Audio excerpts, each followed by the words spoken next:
advantage of the opportunity. But right now is about right now. The Plan B, Ohio State Buckeyes.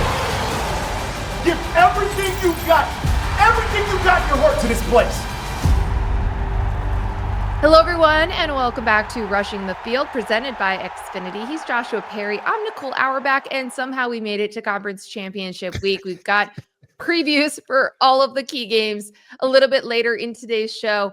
But Joshua, the coaching carousel has been spinning. Got college football playoff rankings that made people really, really angry on Tuesday night. There is a lot to discuss. Yeah, a ton going on here. It's this is the reality TV portion of the calendar, right? Like, this is the part that if you're here for drama, if you're here for storylines, then you're going to get it. So very excited. I've got some strong feelings on some of this stuff. I know you do too as well. I do. And we will do the carousel as it is. We are recording this on Wednesday, December 3rd in the morning. So it continues to spin. Just saw some reports about Chris Klieman considering retirement, Brian Hartline to USF, a couple nuggets from Pete Thamel there, just as we are starting to record. So there will be more that we'll get into in later shows, but we'll hit everything that's happened to date, including Lane Kiffin finally going to LSU. And whatever the latest is in the Penn State search. We'll get there in just a second, Joshua, because I know we're going to give you plenty of time to opine on those topics. But we got to start with the CFP rankings from Tuesday night. So these are the penultimate rankings. These are the ones that, I'm against weekly rankings in general, but these are the ones I especially would get rid of because you have a bunch of teams that have finished their seasons. They're not going to play again before Selection Sunday. And then you have a couple teams that are going to play in conference championship games. Half of the call with the committee chair, Hunter Yurchek, is, well, could these teams move if they're not playing?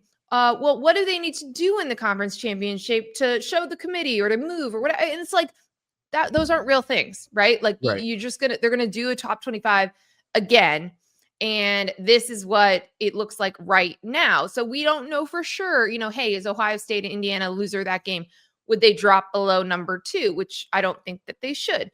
Ultimately, though, a couple things really jump out here. Miami did not move up. There were a lot of people that thought how they played the last couple of weeks, especially blowout of a ranked Pitt team, that they could move up.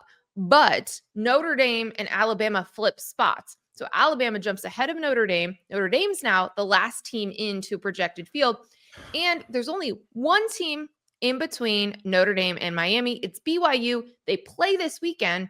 So we all kind of immediately go, hey, what would it take for BYU to fall behind Miami, put those two teams next to each other, see if that head-to-head result from week 1 actually comes into play. A couple other things that jump out. Texas, not close enough to the bracket to have a real shot. They're behind Miami. Vanderbilt also too far out. They're not going to be in the college football playoff. And Ole Miss not penalized for Lane Kiffin's departure. The committee made a point. They said, your defensive coordinator's now your head coach. We've been told the offensive coordinator's come back. He's going to call plays. We're not penalizing them. So those were the things that jumped out to me, as well as James Madison checking in at number 25. So you've got, by the way, both participants in the American Conference Championship game ranked. So champion of that game for sure into the playoff. 100%. And I don't see Duke anywhere, Joshua. This is one of the things that we had talked about, Nicole, is this idea of the ACC actually getting boxed out. In these scenarios, it feels narrower and narrower that the ACC would not have the auto bid and getting at large. Like, I don't think that's a possibility either. I think they're just not going to be in, which is insane to consider. I wanted to jump back to the Alabama thing because I've been thinking about this all night. I had a dream about it. Not Martin Luther King Jr., but I dream. All right. So they're running interference for Alabama in the worst way. And I think the reason why they're doing this is because Alabama is not just in the SEC championship game, but I think they're actually the top seed in that game. Like, this is the SEC's number 1 team in standings, right? Even though they're sitting there at number 9, they were number 10 coming in. They had to make that little jump there because I'm seeing it in this scenario is imagine they were sitting there behind Notre Dame still. and they lose by a couple of scores to Georgia, would the SEC ever be comfortable with one of their teams that's playing in their conference championship not making it in? They would blow this whole system up. 100%, we would see Greg Sankey wage war on college football. It would force us to have some uncomfortable conversations too around the bubble about the non-conference scheduling between Texas, Miami, and Notre Dame, because I think you would have to compare those teams, Texas included in that, as a 3-loss.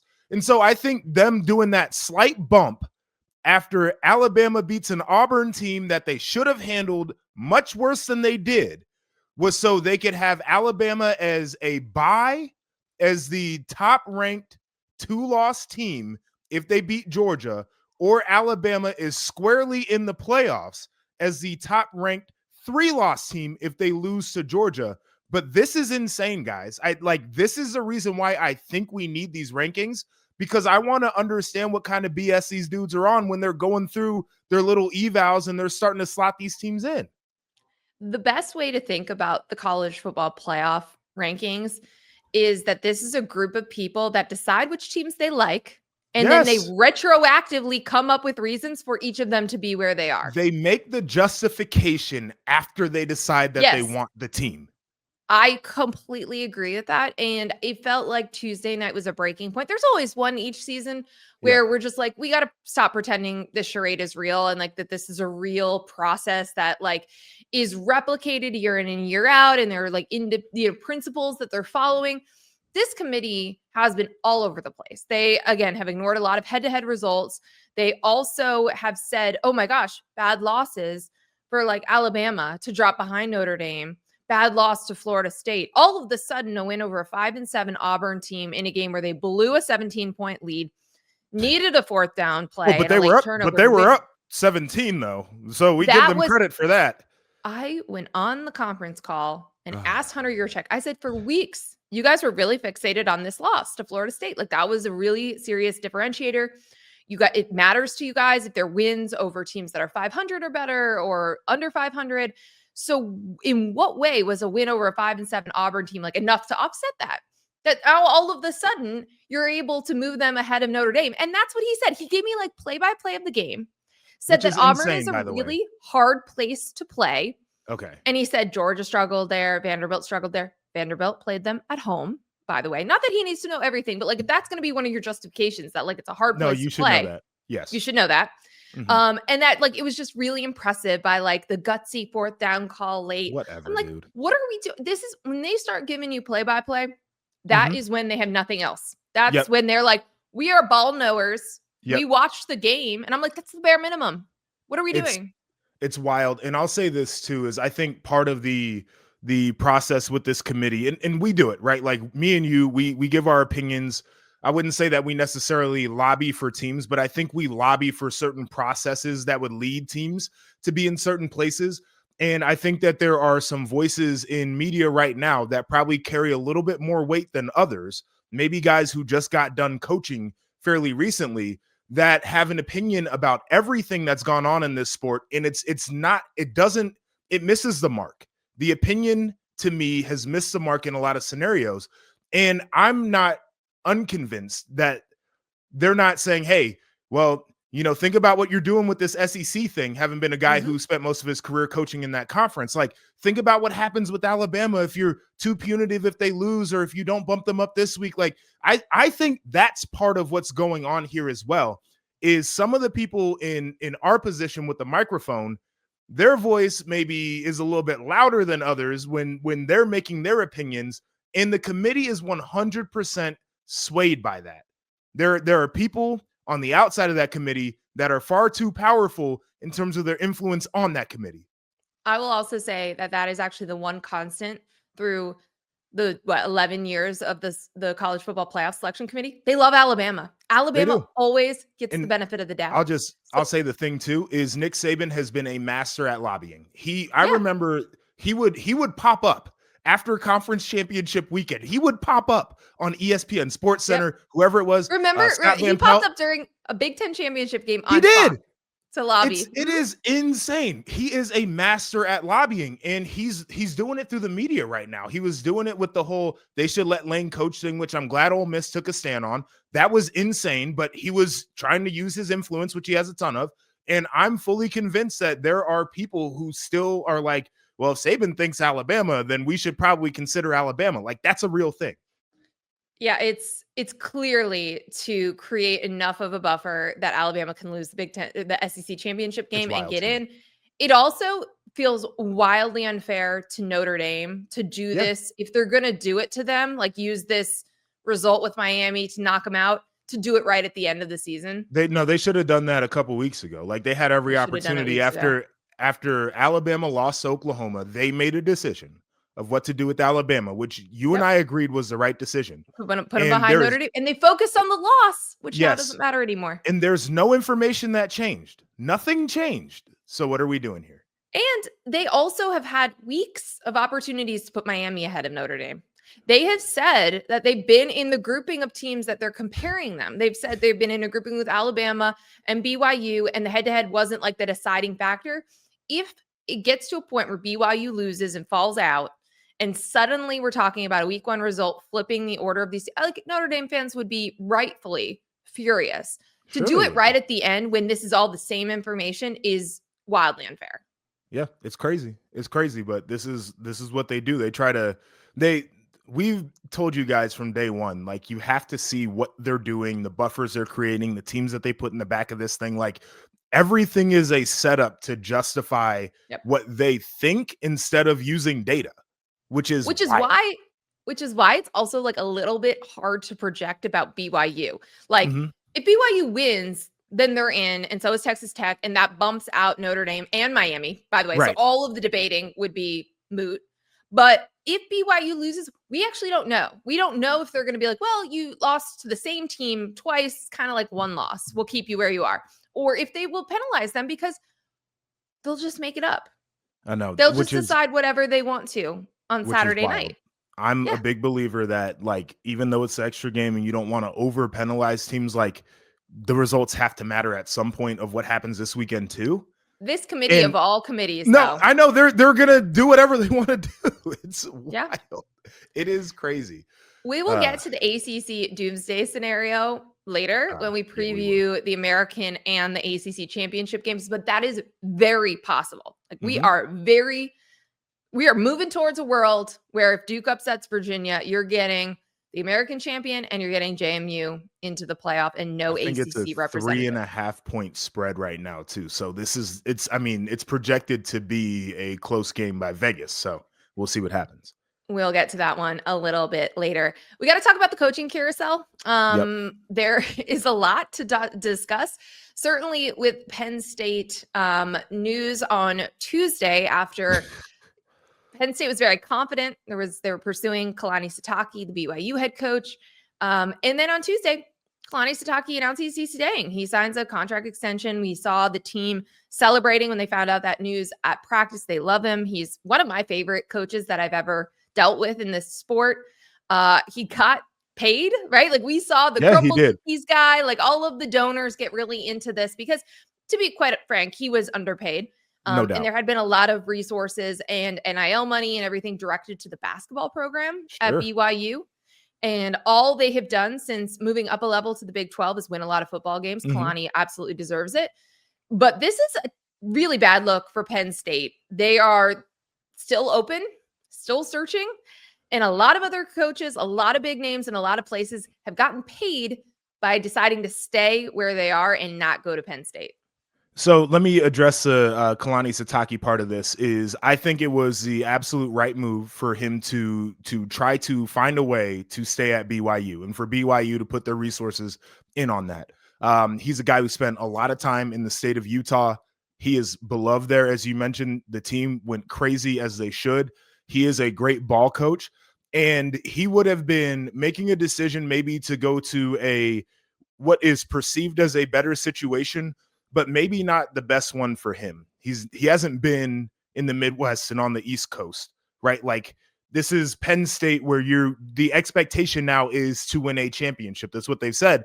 And the way it looks right now is they might be bottoming out before you get to put together the type of team that can compete for a title. So this made a lot of sense for Sitake. I'm glad that he was able to find a deal that made sense for him at BYU.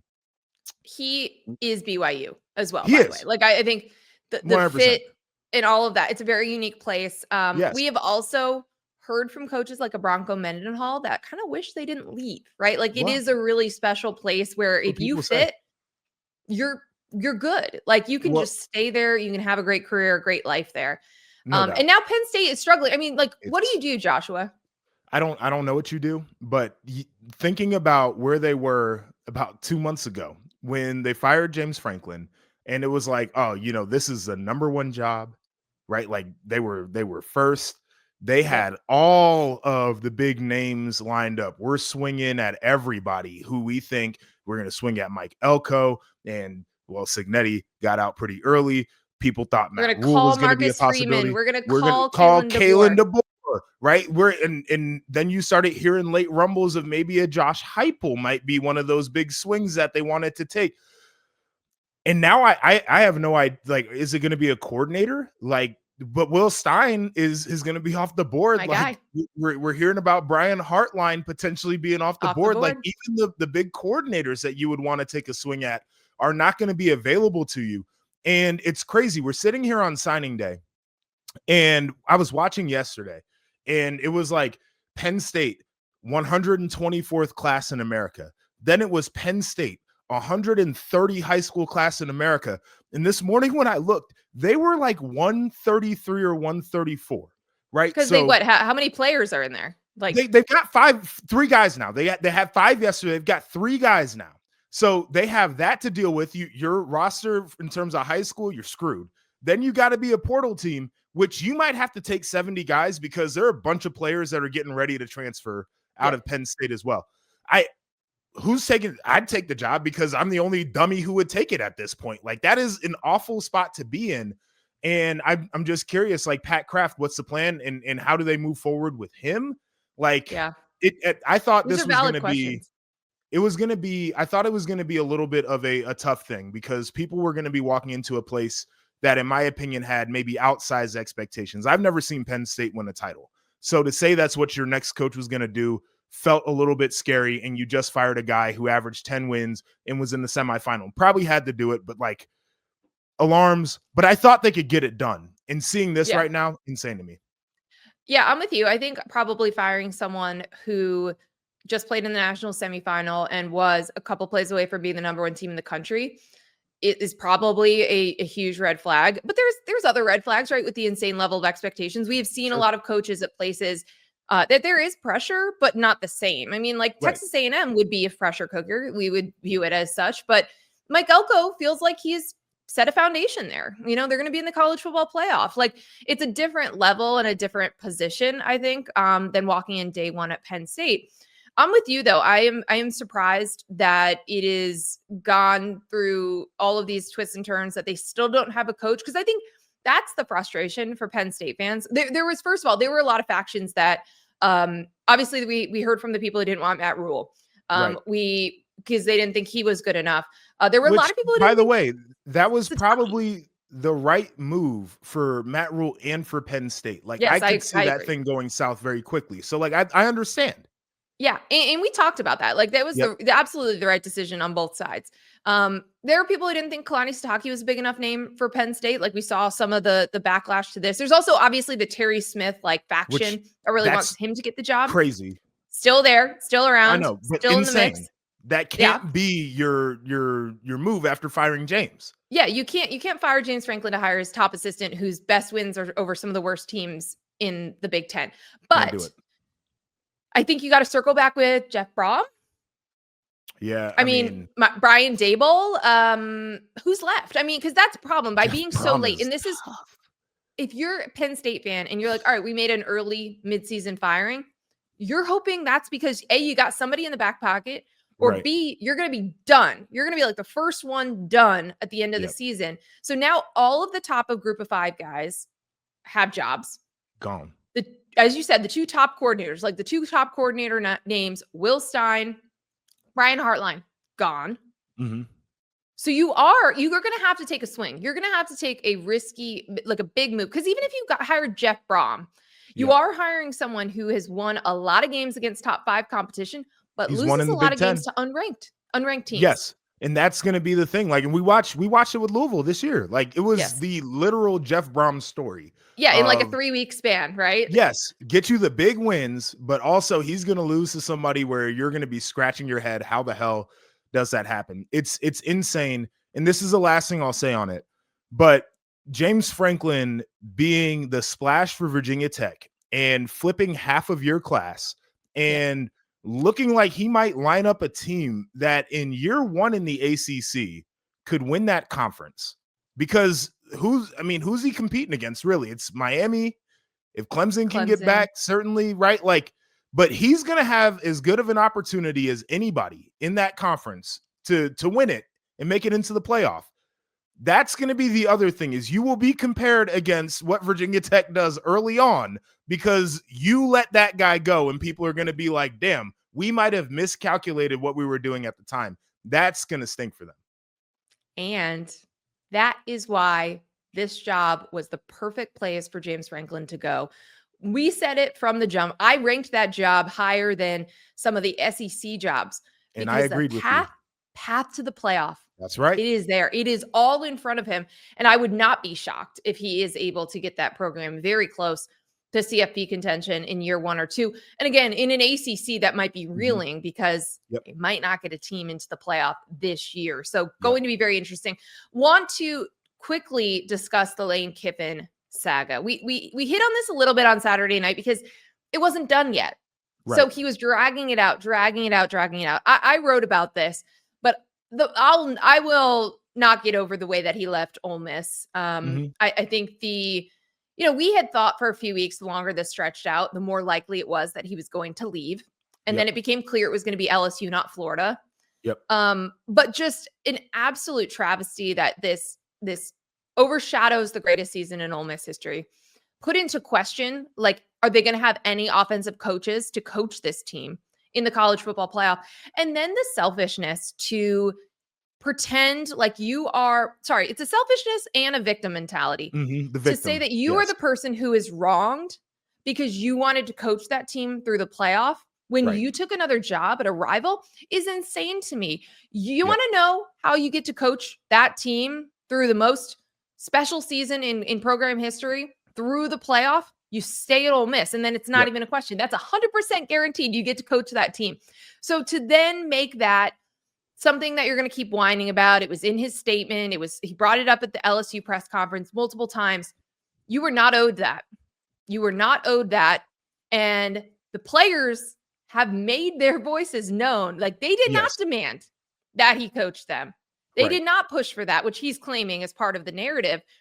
I think everyone was done with the way that he treated them, the way that he was leaving Ole Miss. You saw the fans and the middle finger salutes that they were giving him on the way out.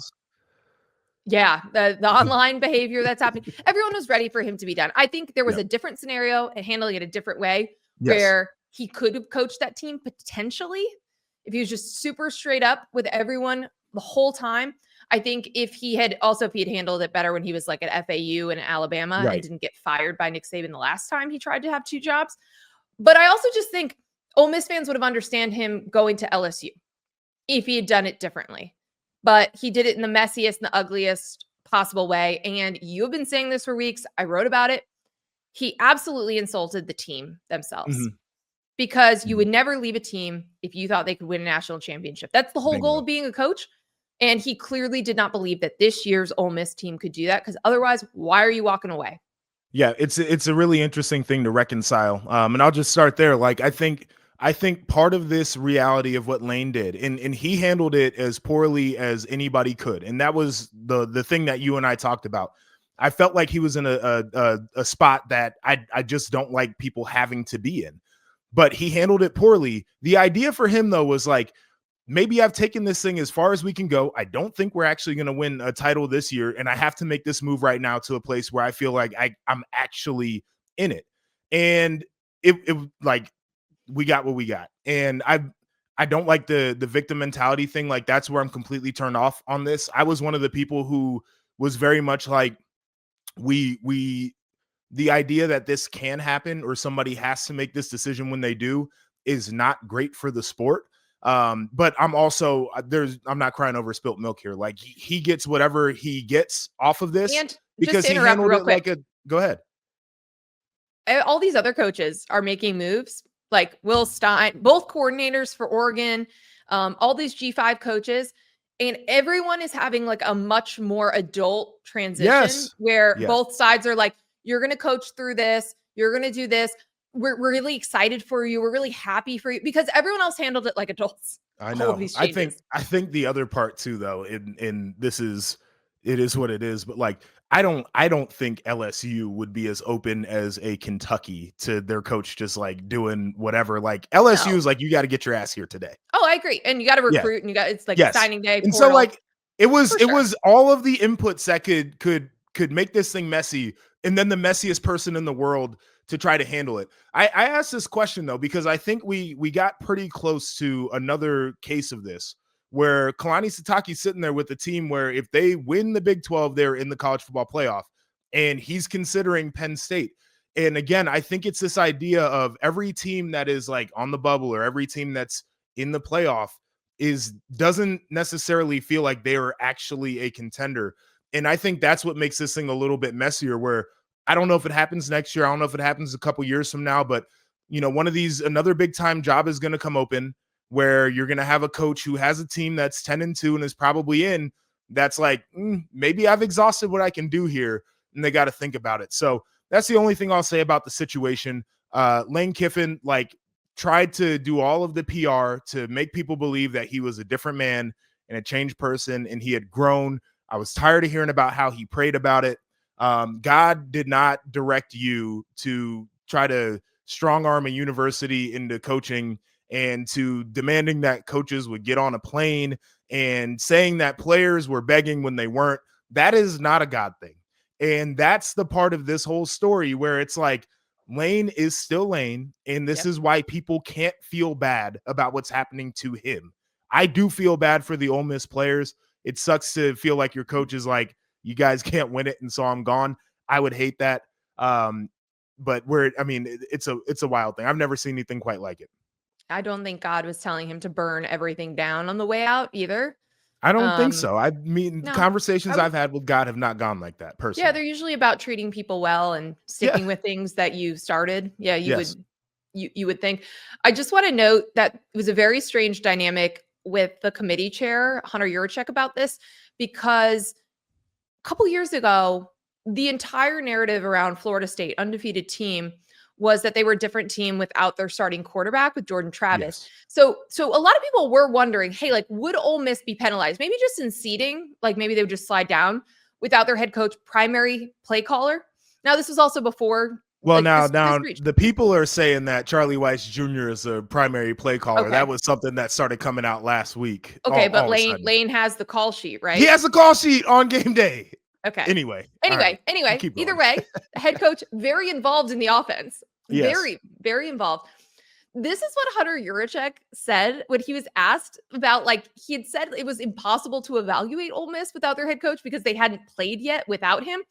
And he said, I wasn't a member of the committee a couple years ago. It's been referenced in the room. The Florida State instance, they lost their quarterback for a couple games. The committee had an opportunity to evaluate where Florida State did not have their starting quarterback.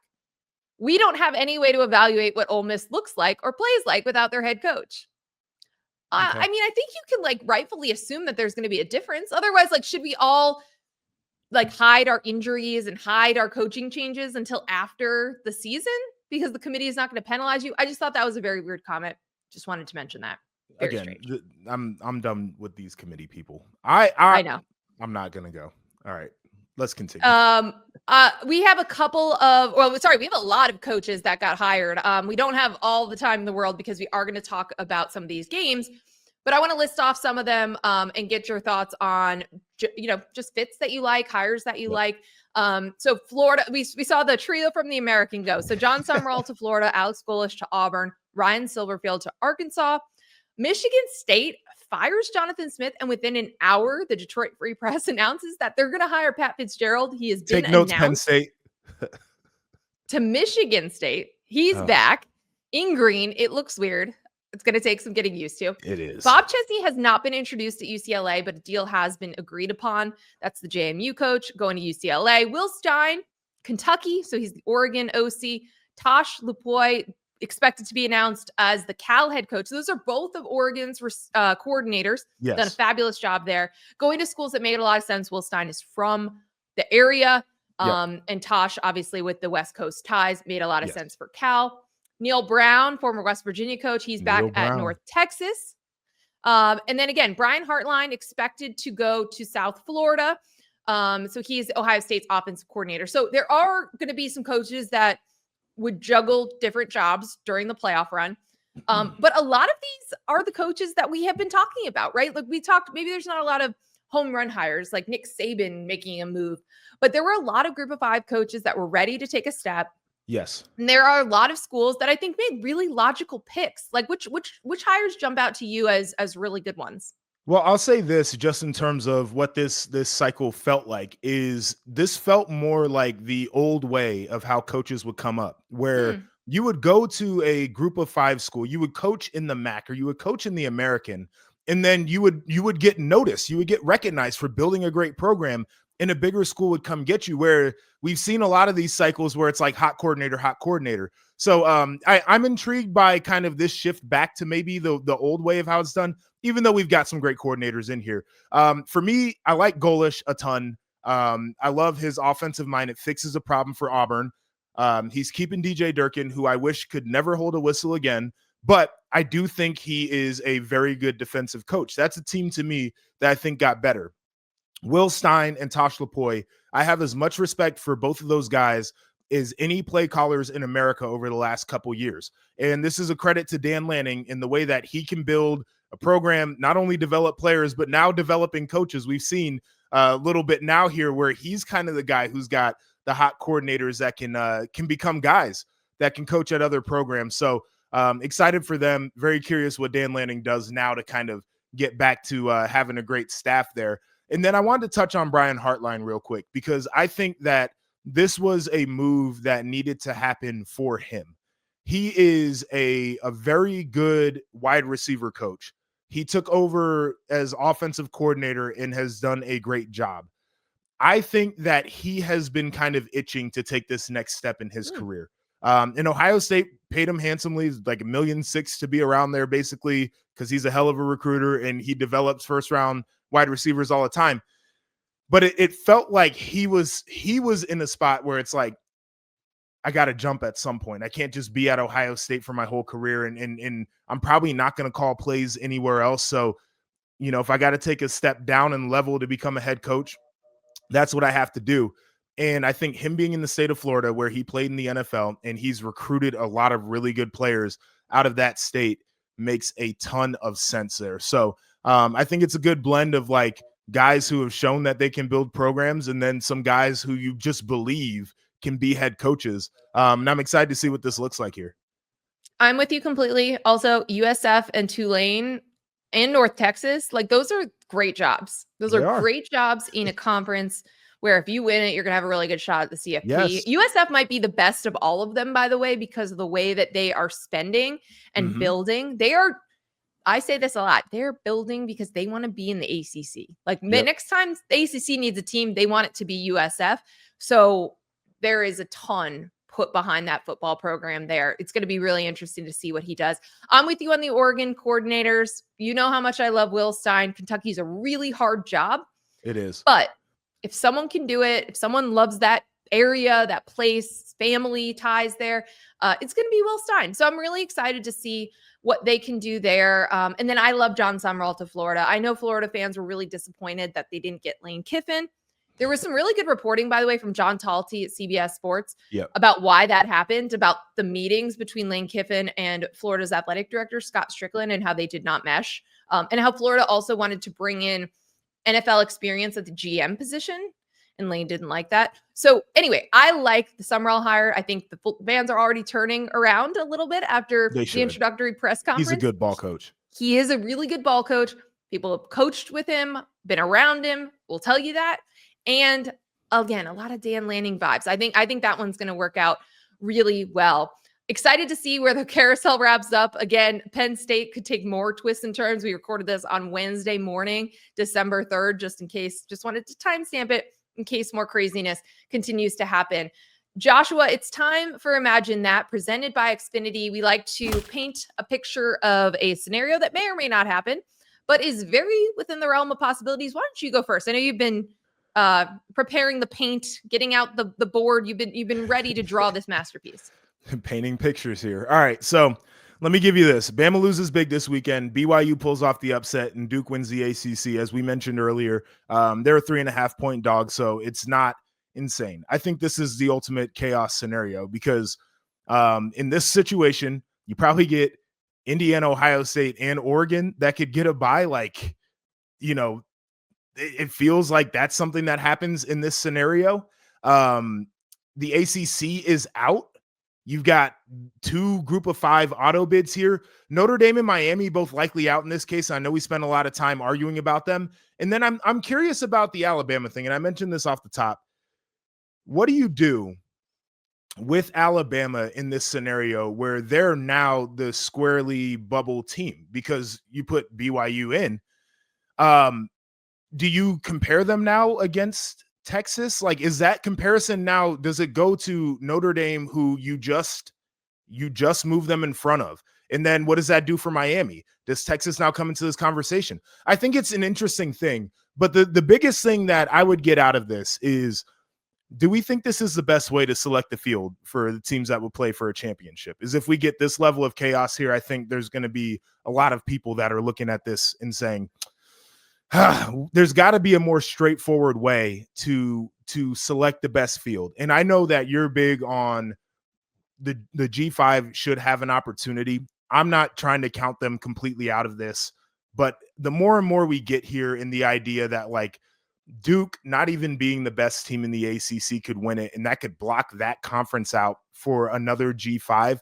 There has to be something where it's like, has to be top 20, has to be top 15. Like, we've got to find a way to make this postseason field have the best teams. Like, it just can't be conference tie-ins dominate the day. I get what you're saying. Auto bids dominate the day. But it's really hard to do that with these big conferences now. It's the big conferences. I'm not to cut you off. The big conferences are the culprit in a lot of this mess. This is an unmitigated disaster. The idea that Virginia can go the ACC season and not play 4 of the top 5 teams behind them, like the 6-2 teams that are tied. They didn't play 4 of them. The only one they played was Duke. That is insane to me. We see it in the Big Ten right now. Like, Ohio State, love them to death. What they do, like, they didn't really play any of the top teams this year. And like Texas A&M, they played one really good team out of the SEC and they lost. Like, this is the bloated conferences are not good for, it's really not good for the sport, but it's definitely not good for trying to select the postseason in this format.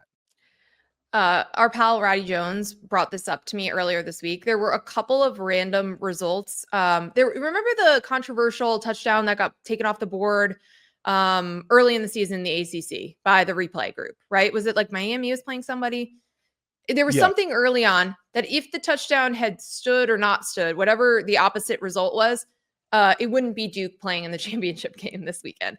There were like a number of games that did not involve either Duke or Virginia or Miami that resulted in this championship game. That's the problem with the bloated conferences. When I tweeted that they should override the tiebreakers and put Miami in the championship game, all these people are like, but there's rules. There've been rules for a year. Like, we just got into this world with the conferences and they all have different tiebreakers. They could change them if they wanted to. The rules feel arbitrary. That's the issue for me, because somebody, I retweeted your thing and quote tweeted it, and somebody was like, the games have to matter and like the results have to matter.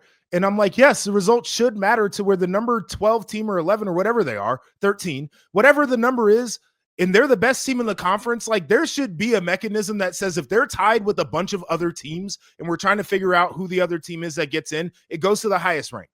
That should be. Yeah. And I mean, at least you're having 13 people who are tasked with doing this, evaluating which teams they think are better. I could see other conferences moving to that moving forward, because I do think that This is just a really bad look for the ACC that their highest ranked team cannot play for a spot. My imagine that is that I'm imagining after weeks of saying that the Big Ten title game would determine the Heisman Trophy winner. What if it doesn't? What if it's someone who's not playing this weekend? There has been such a groundswell of support for Vanderbilt player. I call him a player, but quarterback. I mean, he runs, he does everything. He's the face of the program, Diego Pavia. There's been such a groundswell of support for Jeremiah Love, Notre Dame. When you argue like most outstanding player at their position, at the running back position, what if it's one of those guys that wins the Heisman? And for all we've talked about the Big Ten championship game and Fernando Mendoza and Julian saying that one of them doesn't jump out and grab it, and it's someone that's watching on the couch that the voters don't forget that wins the Heisman. It would be an interesting thing in that scenario. I would hope it's Jeremiah Love and not Diego. Somebody, I think I sent you the video. They said Diego struck the Heisman pose 7 times this season. And they said that a player that thirsty to win the Heisman actually shouldn't win the Heisman. And I tend to agree with that. But like, I think he should be in the mix, no doubt. Jeremiah absolutely should be in the mix. Jeremiah Love.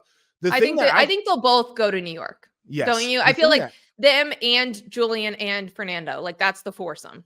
So the thing that I thought about that becomes really intriguing here is what if Jeremiah Smith goes out and has 5 touchdowns this weekend? He could get there instead of Julian. Yeah, I mean, what happens in that scenario? Like, well, he is the credit, number right? one best player in America. Like, let's say he's making like Odell Beckham catches and has 5 touchdowns against the number 2 team in the country. What do you do with that? Well, and this has been the question: who gets the credit, right? And so you need to, like, for Julian, he needs to get the credit. Yeah. But if Jeremiah or Carnell Tate or other guys do stuff, then they start to get the credit. Going to be really, really interesting. So I can't wait to imagine that, presented by Xfinity. Before we get into game previews, some news that has happened while we've been on the pod. Mentioned this off the top, but Chris Klieman is retiring at Kansas State. We saw that very emotional press conference from him after the last game and just sort of how he was feeling, how he was being treated. It looks like it's going to be Colin Klein, who we all know, legend at Kansas State. And he is someone who is the offensive coordinator at Texas A&M, and everyone's working on that to make that happen. Logical choice, I think, has been the logical choice since he's emerged in his coaching career. Listen, Chris Klieman, one of the greats in the profession, great coach to deal with, great coach to root for. But tough season. So we're getting some change in the Little Apple. Yeah, I interviewed Chris Klieman once on a show that I was doing back in the day. Phenomenal guy. Like he was awesome because he was easy to talk to, and he's a football guy, and he also didn't do that thing that a lot of coaches do where they try not to say anything. Like he gave a really good interview, and I felt like he was respectful of our time and everything. Yeah. And just, did it the right way. So sad to see him go. As you mentioned, one of the greats. Had a great career, but this one sad. It is. And he's one of those guys like a Lance Leipold, like a Kurt Cignetti, wins at every level, has made it through, every level of college football, and will be missed. The sport loses a lot when it loses guys like Chris Klieman. So we'll continue to cover that over the weekend as we continue to have this carousel spinning. Although again, this one might be filled pretty quickly. The Mercury local paper first reported all of this news on Wednesday morning.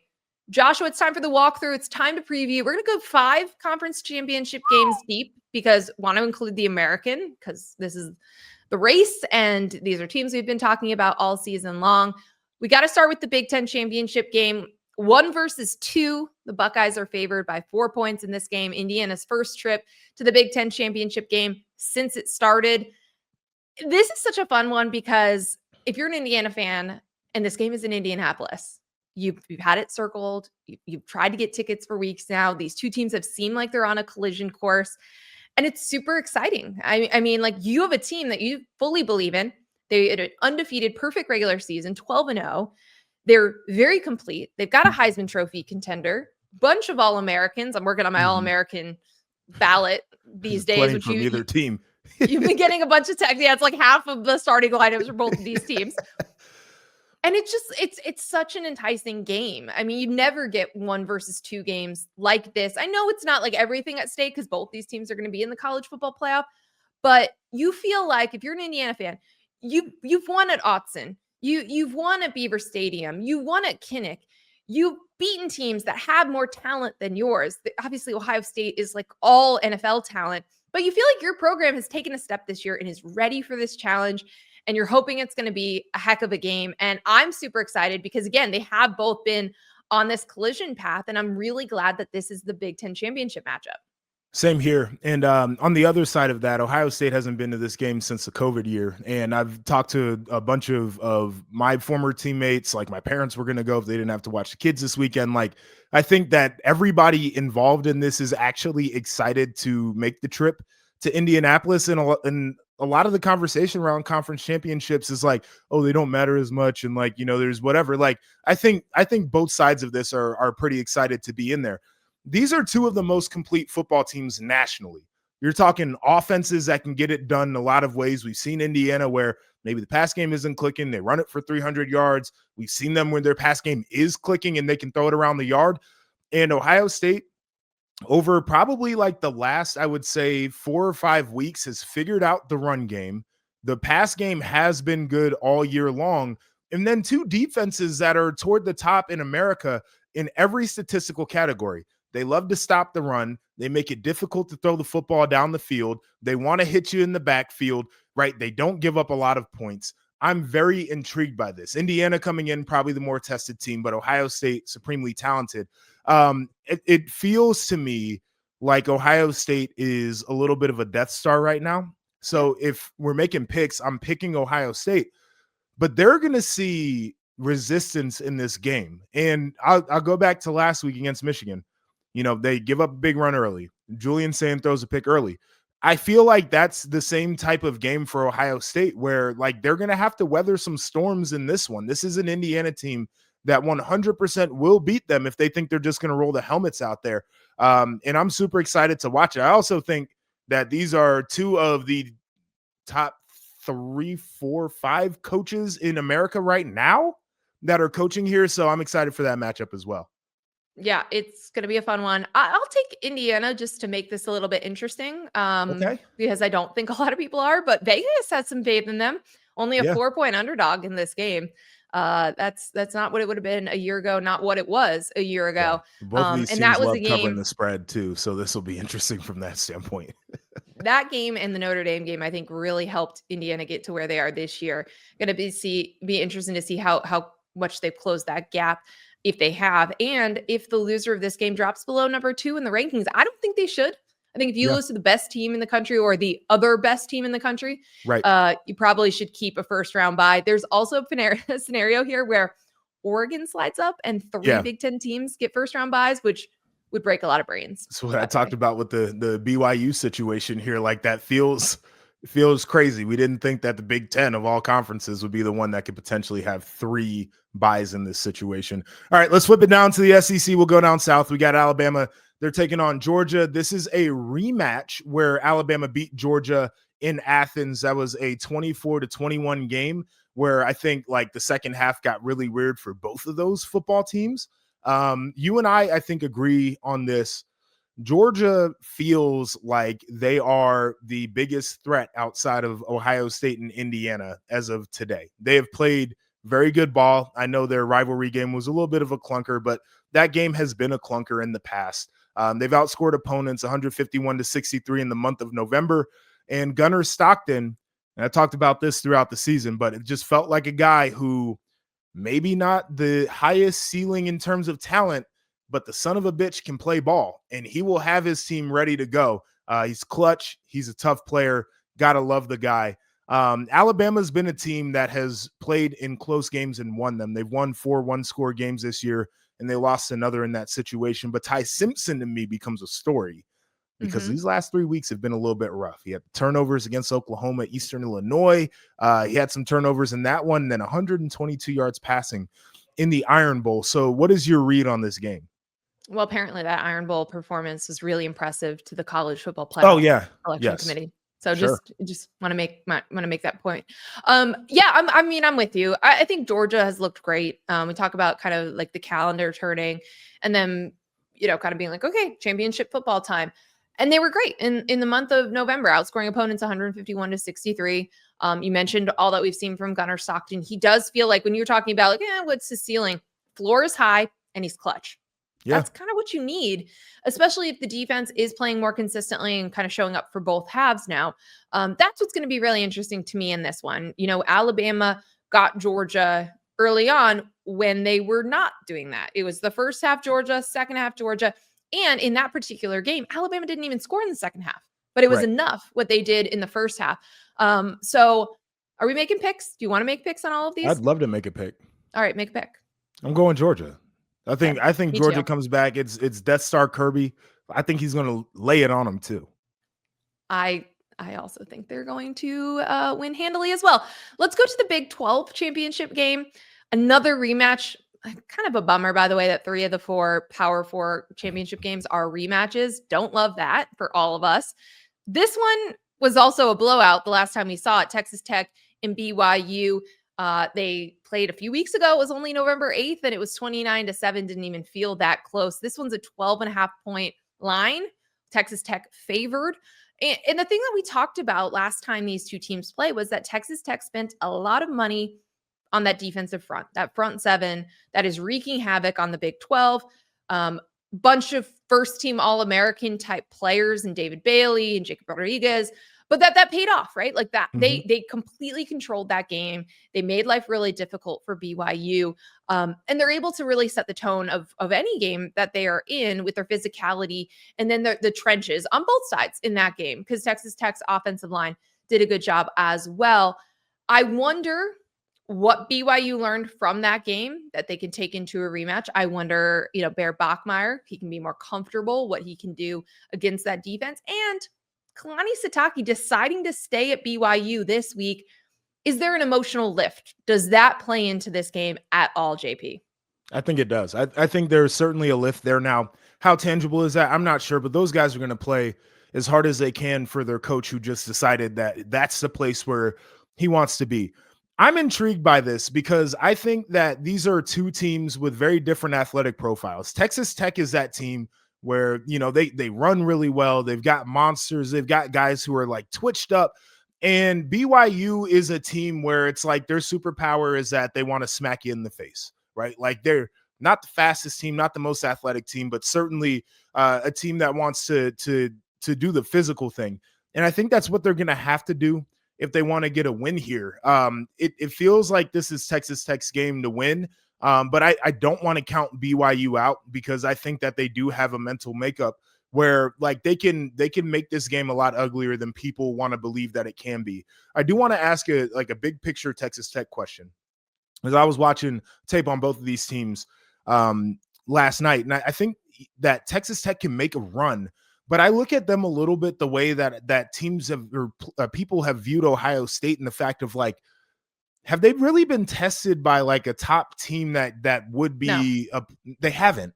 Nope. And I started watching, like, I love the rushers, for example, and you mentioned Bailey and the numbers that he's put up.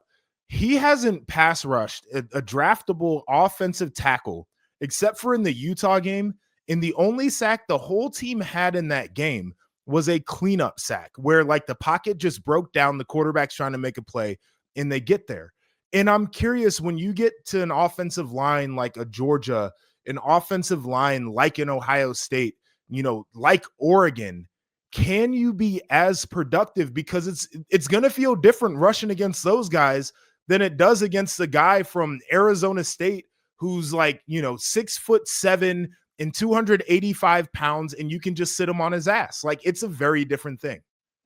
Yeah, it is. And again, that was part of the thinking, that if you beef up the defensive front, most of your games in the Big 12, you'll just be able to physically impose your will and win the games. Yep. And then it's about the margins against the good teams. So we'll see if that pays off, at least in this step here, to win the first Big 12 championship for Texas Tech. And then we can see about the playoff afterwards. If they win, obviously they're going to have a first round bye. Yep. BYU wins. That's how the Big 12 gets 2 teams in. There's no way Texas Tech would fall out. And then again, we don't know the impact of a second BYU loss to Texas Tech, how the committee would view that one as well. Joshua, I saved the ACC championship game for you because I know it's really important to you. Yes, it is. All right. So we've got Virginia as a 3.5-point favorite taking on Duke. This is the doomsday that we have talked about. JMU in the rankings, number 25 by the committee. So you have the American teams, the two of them in the top 25, and then JMU as well. And so if Duke wins this one, we're looking at like a holy crap, what is going on type of scenario. The how we got here was a little bit insane. There are 5 teams in the ACC that were tied at 6-2. I mentioned this earlier. Virginia only played one of them, and that was Duke. And then we had a million different tiebreakers to figure out who was going to get here. So you've got a Duke team that is weird. Not going to spend too much time talking about them. And then there's Virginia story that you and I had both talked about, where they had a bunch of close games. They had one-score games. They went 4-2. It was a do we believe, and they got here at the end. I wanted to ask you just your overarching thoughts about either of these teams, and then what do you see as a pathway in this game?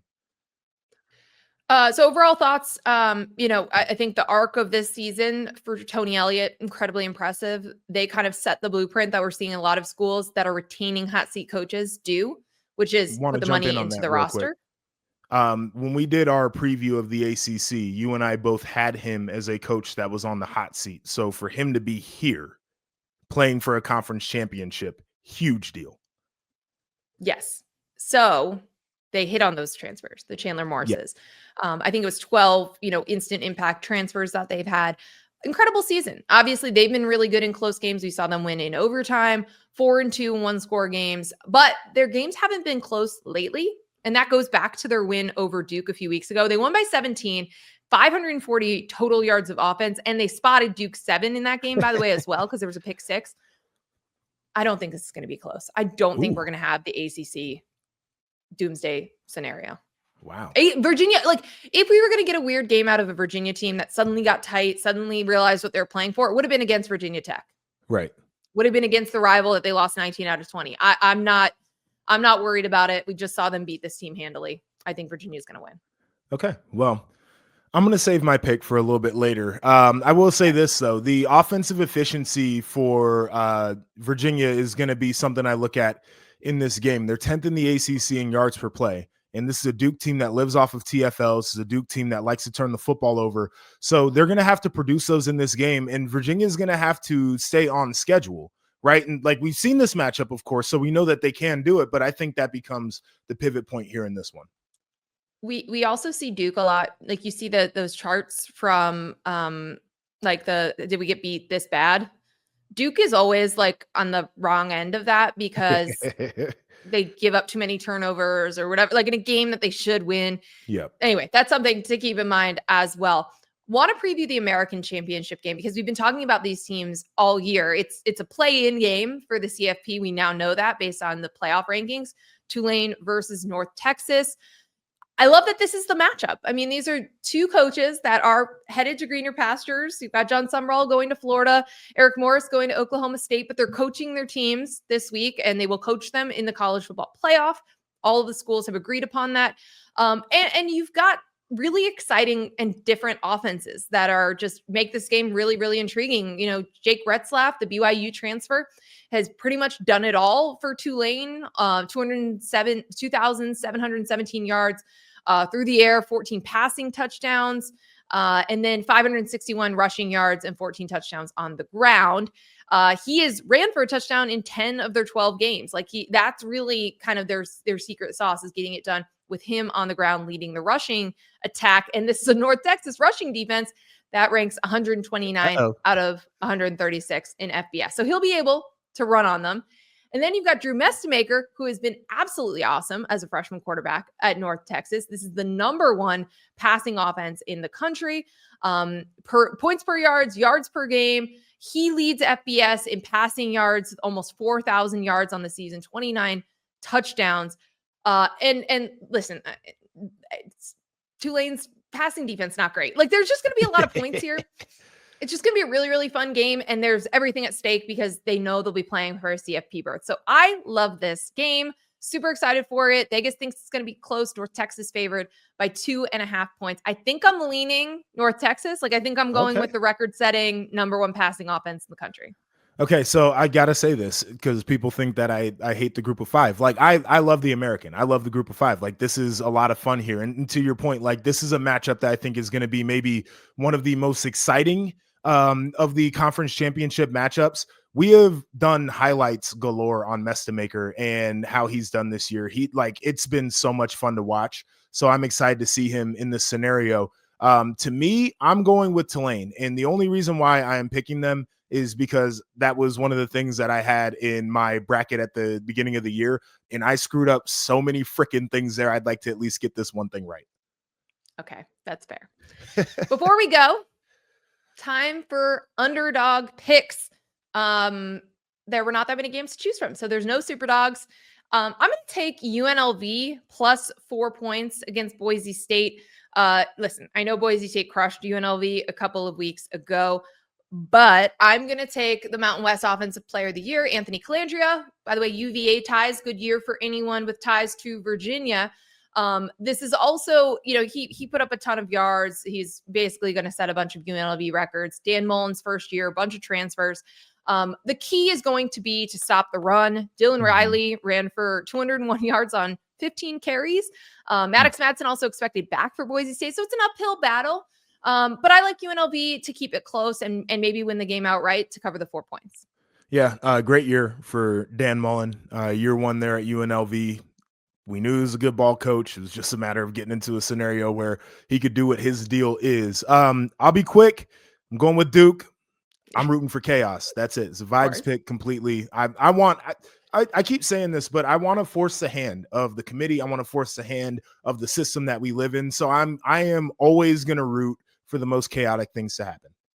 Well, they're going to have their hands full because they gave themselves the Notre Dame, Miami dynamic, BYU, Alabama. They set themselves up for an interesting selection Sunday, which, by the way, Joshua and I will be live on YouTube to recap. So at 2:00 Eastern, we will be doing that on YouTube. We'll share the links. We'll put them all over social for our Rushing the Field episode, a special live edition on Selection Sunday. But we appreciate you. We hope to see you there. Thank you for listening and watching Rushing the Field presented by Xfinity. Cannot wait to wrap it all up once we know the bracket on Sunday. We will see you then.